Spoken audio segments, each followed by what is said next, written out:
بسم الله الرحمن الرحيم. الدرس السادس. تعلمنا من الدرس الأول حتى الدرس الخامس من كيفية الأحوال.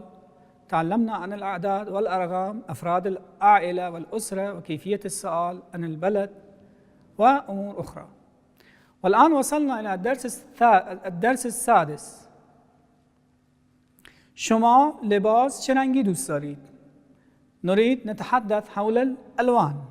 نريد نشرح ونتحدث ونتعلم الألوان باللغة الفارسية. شما لباس چه رنگی دوست داری؟ يعني أي لون من الألوان تحبه في الملابس؟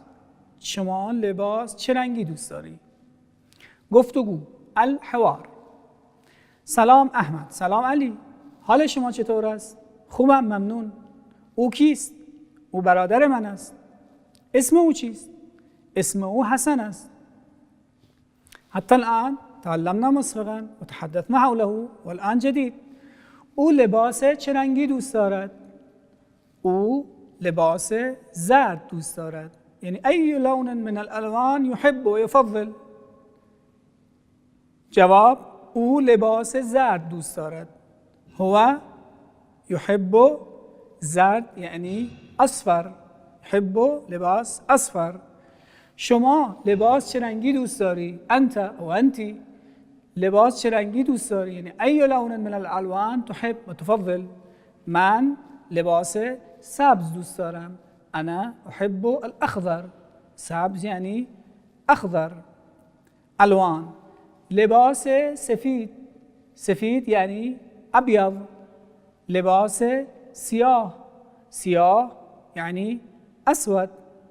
آبی. لباس آبی. آبی يعني أزرق. لباس قرمز. قرمز يعني أحمر. لباس سبز. سبز يعني أخضر. لباس زرد. زرد يعني أصفر.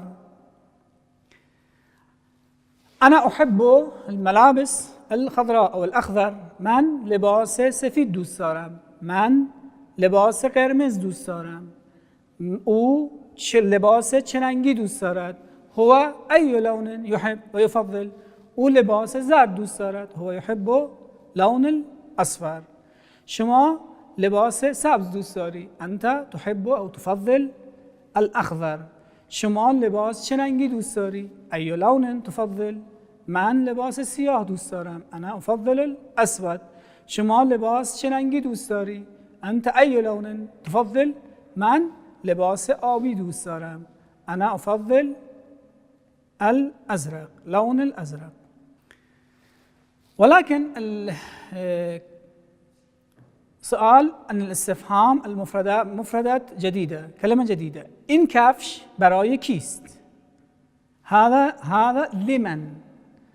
تحدثنا وتعلمنا ما ولماذا، والآن هذا لمن. نقول این کفش برای کیست أو کیه. هذا الحذاء لمن. هذا نسأل في اللغة الفارسية. این کفش برای کیست؟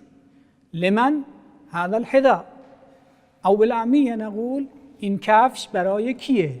این کفش برای کیه، برای کیست. الحوار. سلام حمیده. خوب هستی؟ سلام، خوبم، ممنون.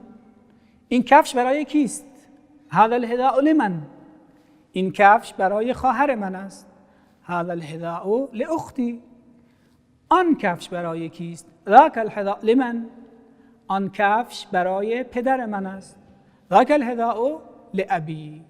عرفنا عندما نريد نسأل لمن هذا الحذاء، هذا الطاولة وأي شيء من الأشياء، عندما نريد نسأل نقول لمن. برای کی؟ برای کیست؟ این کفش برای کیست؟ این کفش برای برادر من است. این کفش برای پدر من است. این کفش برای خواهر من است. این خطکش برای شماست؟ بله. جواب: الإيجابية أو السلبية. بله، خیر یا نه. نعم ام لا. این خطکش برای شماست؟ هل هذه المسطرة لك؟ نعم، بله برای من است. سلام احمد. سلام صادق. شما چند تا خطکش داری؟ کم مسطره عندك؟ چند خطکش داری؟ یعنی کم مسطره عندك؟ من 2 خطکش دارم. انا لدي مسطرتان. این خطکش برای شماست؟ سوال، این خطکش برای شماست؟ هذه المسطره لك؟